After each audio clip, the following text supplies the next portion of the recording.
Beautypreneur, selamat datang di podcast Ruang Pesona. Powered by the one and only tentunya Prapta Maklun Kosmetik. Kita tepuk tangan dong. Nah, oke, kalau Beautypreneur di sini ada yang belum tahu atau barangkali baru kali nonton, belum tahu kita nih. Iya, betul banget. Jangan perkenalan diri dulu. Oke, aku Atikuy dan Markus. Kita kedatangan seorang tamu yang merupakan apoteker penanggung jawab dari PT Prapta Cipta Pesona, ya, yaitu Ibu Ane. Halo Ibu Ane. Halo semuanya. Nah, kira-kira nih, wah APJ, kita kedatangan APJ ya, apoteker penanggung jawab lagi Ini ya. pakai singkatan-singkatan, jangan gitu nanti, Iya. nanti saya pusing. Pusing ya. Nggak, tenang-tenang. Kita kedatangan APJ atau apoteker penanggung jawab. Gimana nih Bu? Bisa diceritain gak sih Bu tentang pengalamannya apalagi tentang kosmetik nih Bu? Gimana? Wah, ini langsung nembak-nembak aja. Tanya dulu yang gimana? pertama dong. Apa kabar Bu Ane? Iya, baik tentunya Nah. teman-teman. Gimana Alhamdulillah. keadaannya? Alhamdulillah. Ini seru banget ya. Ini seru banget karena beberapa kali kita berarti udah mewawancara atau podcast ini udah mengundang tiga narasumber termasuk Bu Ane. Nah, betul banget. jadi di Prapta Cipta Pesona ini kayaknya memang diisi oleh tenaga-tenaga muda ini, muda-muda semua. Muda-muda semua Iya. Jadi, tenaga-tenaga muda yang memang kekinian banget. Betul, gak sih? pastinya Iya dong. fresh nih, Beautypreneur ya, pastinya fresh, pastinya inovatif dan kreatif tentunya. Wah, Karena betul banget nih. pemahaman ya masih muda lah gitu, otaknya masih bisa bekerja dengan baik gitu. Wih, Otak-otaknya itu masih jalan dengan baik. masih gitu. produktif ya. Betul. Jadi keren masih banget. muda-muda nih otot-ototnya gitu. Iya, kenapa tadi aku bilang langsung, gimana nih Bu pengalamannya, karena aku tuh sangat tertarik gitu loh dengan, cerita ini tuh cerita yang keren banget gitu, bisa diambil kan. Iya, oke deh. Gimana nih Bu pengalamannya di selama menjadi apoteker penanggung jawab nih? Ini sangat-sangat pengalaman yang bagus lah, lumayan gitu. Gimana Bu? Oke, sebelumnya saya ini sudah bergabung di Prapta kurang lebih 4 tahun. Jadi saya sudah masuk di industri kosmetik, bahkan dari awal prosesnya bagaimana terkait nanti mungkin bagaimana terbitnya sertifikasi CPKB, kemudian notifikasi, bahkan nanti proses awalnya seperti apa itu saya ikut terlibat di dalamnya. Jadi saya fokus terkait dengan regulasi ataupun legalitas perusahaan seperti itu. Jadi Bu Ane itu dari awal ketika bahkan kepengurusan CPKB-nya dari awal. Legalitas juga keren banget kan. Keren banget.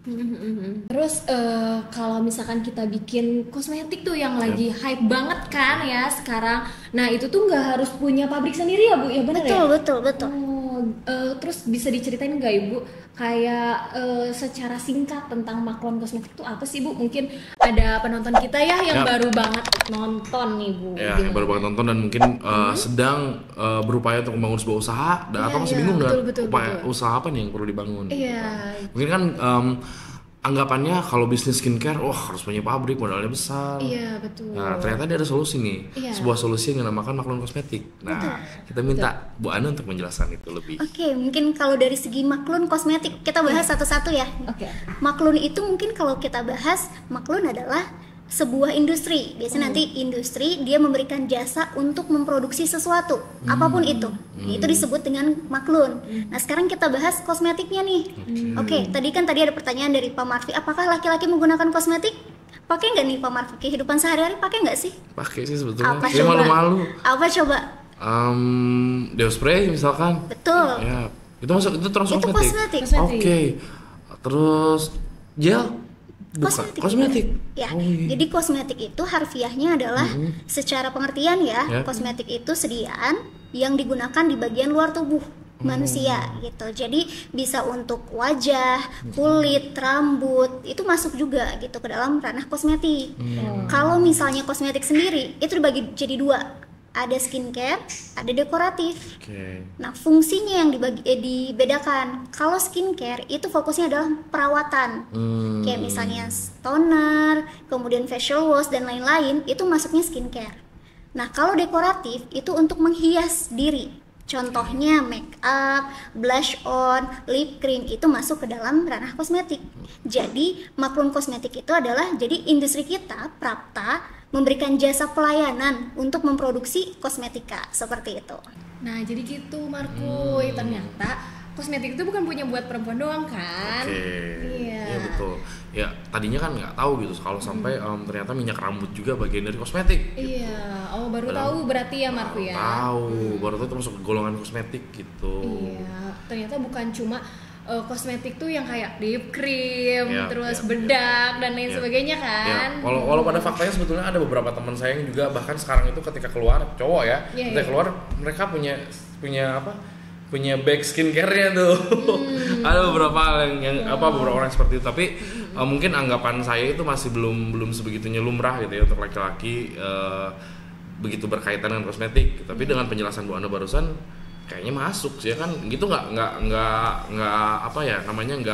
khusus untuk suatu gender ternyata kan kosmetik itu. Nah untuk maklumnya tadi udah dijelasin juga. Coba apa lagi nih Koy? Nah terus yang mau kita gali dari Bu Ana nih. Iya berarti sekarang lebih sadar kan Marcoy kalau misalkan kosmetik itu bukan cuma buat perempuan aja, bener tuh. Nah terus di sini kalau misalkan nih Bu buat beauty planner yang di rumah untuk memilih makluan kosmetik yang menurut Ibu wah ini sangat rekomendasi nih gitu, kira-kira ada aspek-aspek apa aja nih yang menurut Ibu oh ini bagus nih, terus harus dilihat dari apa-apanya gitu. Oke, untuk memilih pabrik kosmetik mana yang tepat nih, seperti itu. Karena kalau misalnya sebelum-sebelumnya mungkin sering dibahasnya produk terus nih, produknya harus zat aktifnya baik dan lain-lain. Tapi kalau misalnya kita punya produk yang dihasilkan baik, tidak didukung dengan legalitas, apakah kita akan merasa aman ketika kita menjual produk? Gitu. Jadi yang fokus utama ketika kita memilih pabrik tentunya kita harus lihat legalitasnya dulu. Apakah sudah legal nih? Yang pertama, apakah sudah memiliki sertifikasi CPKB? Itu yang paling penting untuk kita memilih pabrik maklun kosmetik. Ya. Jadi kalau untuk di Prapta sendiri kita ini sudah termasuk golongan A. Di mana golongan A itu sudah mencangkup atau memenuhi 12 aspek CPKB seperti itu. Banyak banget ya. Betul, banyak sekali nanti aspek yang harus kita penuhi ketika industri kosmetik itu ada di golongan A. Oke, CPKB itu apa sih Bu? CPKB itu tentunya cara pembuatan kosmetika yang baik. Jadi nggak serta-merta kita bikin kue asal ngadon gitu ya. Kita kocok-kocok jadi gitu kan. Itu pun tetap ada teknik ya. Kalau kita bikin kue bisa ngembang, bisa bantet gitu kan. Nah, apalagi kosmetika yang akan digunakan untuk bagian tubuh manusia. Seperti itu. Ya. Itu untuk sertifikasi CPKB. Kita akan bedah nih sertifikasi CPKB apa aja yang tadi dibahas, kok banyak banget 12 gitu ya. Nah, aspek yang pertama itu sistem manajemen mutu. Di sana membahas bagaimana suatu perusahaan itu terkait dengan struktur organisasinya seperti apa, manajemennya seperti apa, kemudian SOP-nya itu seperti apa. Itu dibahas dalam poin yang pertama atau aspek yang pertama. Yang kedua, kita juga bahas secara personalianya. Itu juga diatur dalam CPKB. Personalianya apakah dia memiliki kompetensi yang bisa untuk membuat produk kosmetik. Kemudian yang kedua, apakah sudah mendapatkan pelatihan. Yang ketiga, bahkan apakah sudah dilakukan pemeriksaan kesehatan sampai dengan tahap itu gitu kan, untuk SDM-nya ketika membuat kosmetik.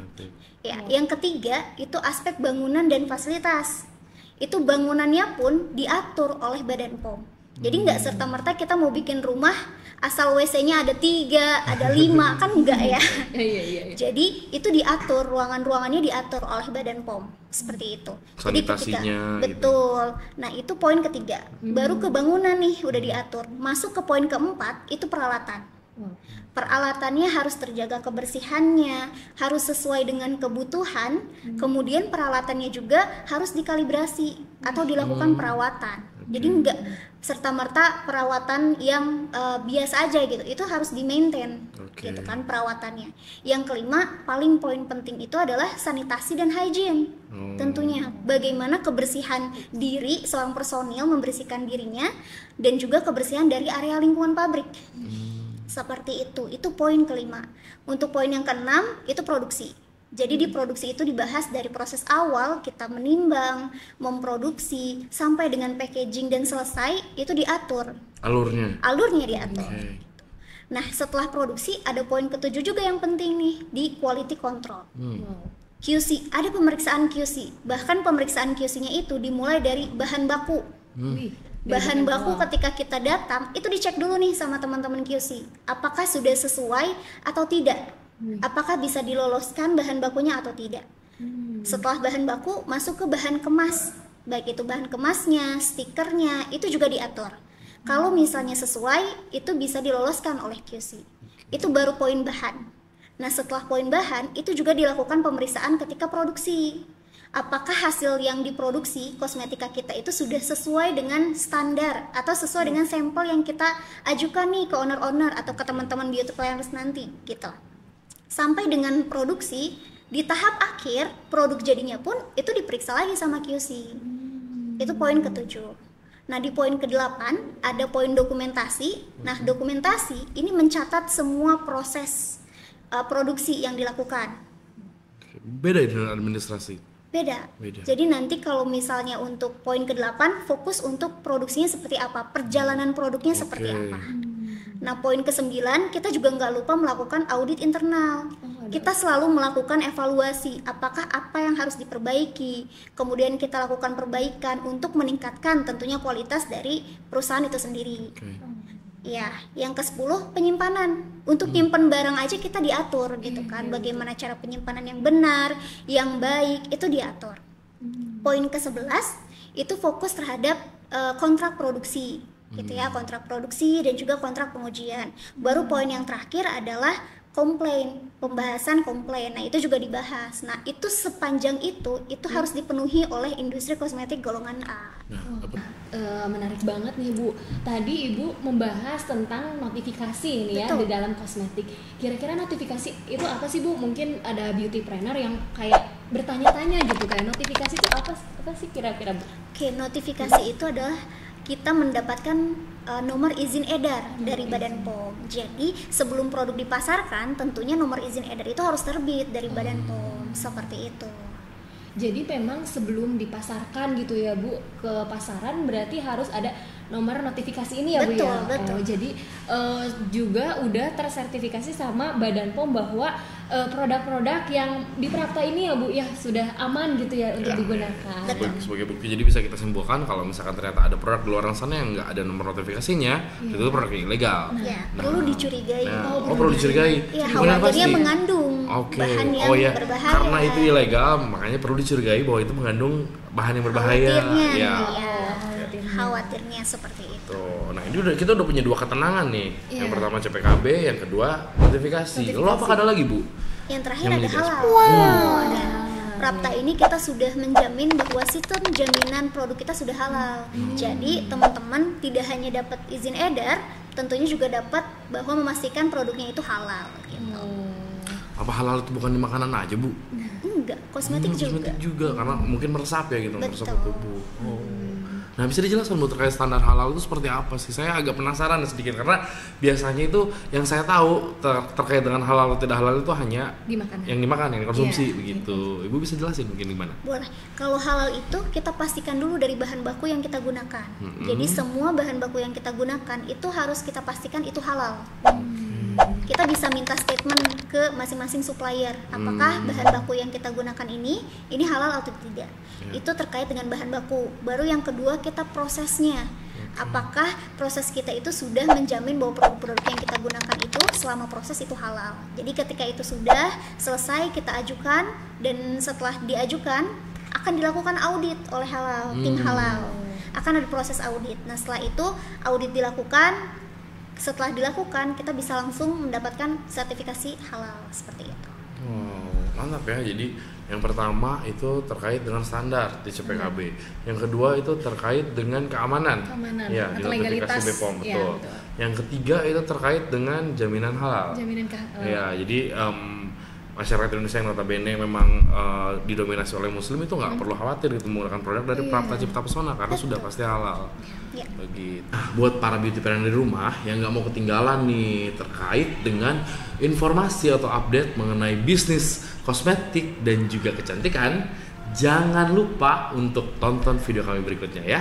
Dan subscribe channel ini di Prapta Cipta Pesona. Lalu follow Instagram kami juga TikTok di Prapta Maklum Kosmetik. Gitu kan, Kuy? Iya, betul banget. Dan jangan lupa untuk bunyikan lonceng atau belnya ya. Dan untuk mendapatkan lebih banyak tips menarik terkait kosmetik. Nah, sampai jumpa di episode selanjutnya ya. Bye-bye.